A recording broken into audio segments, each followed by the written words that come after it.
I'm now at the point in self-isolation where I've just completely swapped solid foods for iced coffee. I also got a Webkins account, which I'm obviously going through something right now. Let's move on. The topic I would like to discuss is brought to you by me, there it is, being a very sweaty human and smelling disgusting yesterday. Yesterday I wore my backup deodorant out of the house and I smelled disgusting. And that prompted the question that every millennial has been yearning to understand since the dawn of 2018. Why doesn't natural deodorant work?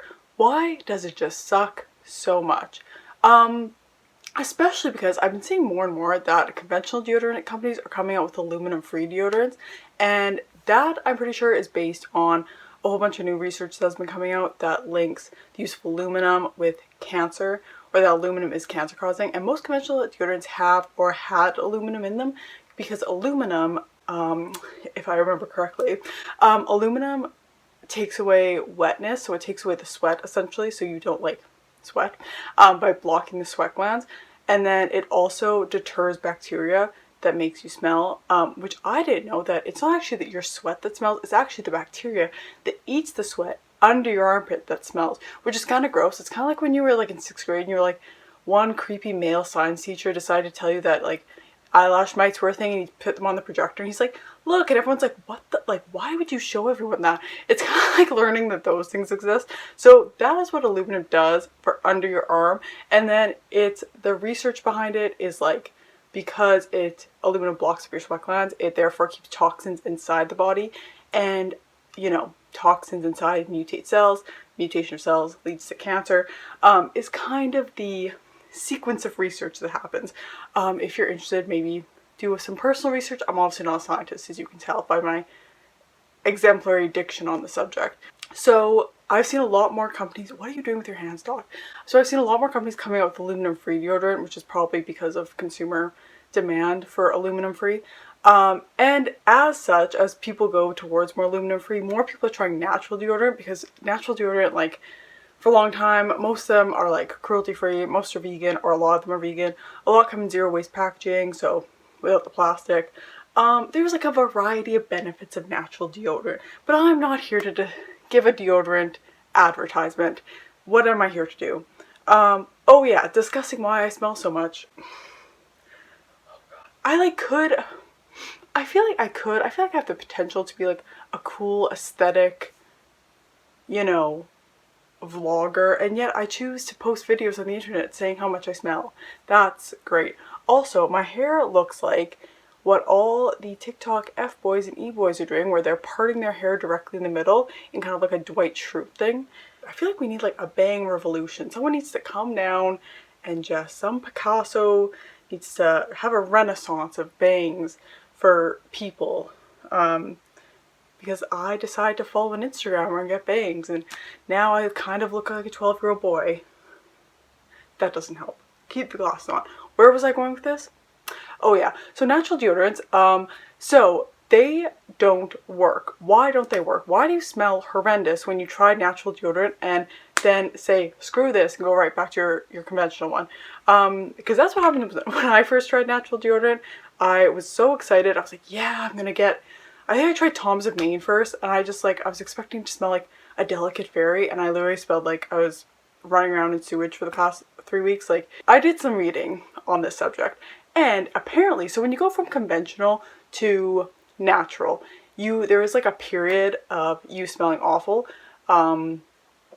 evidently, and that is because it's assumed or has been looked into. I don't know the scientific language. Anyway, people think it's because conventional deodorant blocks up. They try to block your sweat glands and get rid of the bacteria that's under there so you don't smell, and they're also reduce sweating. So when you move to natural, it has no aluminum, first of all, and it doesn't have so many things that aim to block your sweat glands and keep things in. So your toxins are just, and all the bacteria that's under there, are just kind of allowed to free fall into the realm outside your body. And because of that, you smell quite gross. And if you're moving from conventional to natural, you've had like toxins and bacteria kind of like building up, I guess, for a long time. So when you go to natural, it takes a while for your body to like dispel all that. And people have estimated it takes like about 1 to 2 months. For me, it took about like probably 2 months to fully convert. I kind of used like a little bit of conventional, then a little bit of natural, then like gradually used more natural. But yeah, it's a pain in the ass, and it's like super discouraging when you're so excited to try natural deodorant and then like you go from conventional to natural. It's like, wow, I smell like I've been foraging in the woods for 6 months without having human contact. I sweat a lot. I am a very sweaty human. I don't know why. I do know why. I'm a stress sweater, and when I get anxious, which is like anytime I leave the house, or used to be, I've like chilled out quite a bit since then, but I used to stress sweat, and weirdly only out of my like my right armpit, never out of my left. So I would know it was stress sweating if I only sweat under my right armpit. That's way too much information. Also because my body just can't regulate temperature. So I sweat a lot, and I used conventional deodorant. I switched between, like, it was a constant cycle between like Lay Speed Stick and Secret Clinical, and it was just getting so ineffective. Like, I had every single shirt I owned had massive yellow stains. Even like the dark shirts I wore for work, they would just get these like massive yellow stains within like 2 days of me wearing them. And I'd only, like, I had so much black clothing because I'd only ever wear black outside the house, because I was so self-conscious about my sweat stains and my sweat marks that I get when I leave the house.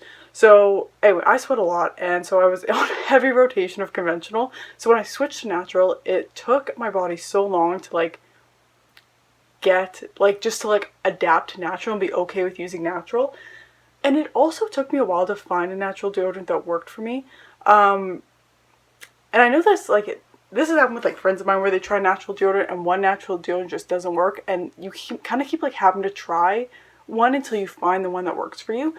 And that's like the same with conventional deodorants. Like, I know before I used Lady Speed Stick, I was using like baby powder stuff. Like, I was using like a lot of different things that just didn't work before you found the one that works for you. So it's the same with natural deodorant.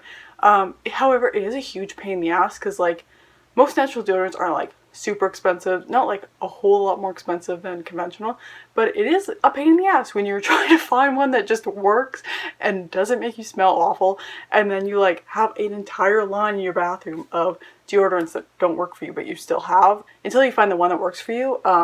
It is kind of annoying, and I know that's why I was wearing the deodorant I had on that inspired this video. It's one of my backups. It's actually a Tom's of Maine one.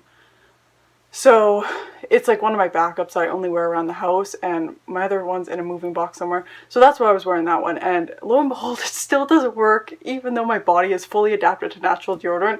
So in conclusion, natural deodorant is a pain in the ass, but once you get one that works for you, it's awesome. So if you do feel like trying, just don't give up. You know, sometimes you just gotta let your body do its thing. This is the least inspiring pep talk with deodorant on the internet, probably. Okay, thank you very much for watching. I hope you and your family and your friends are staying safe.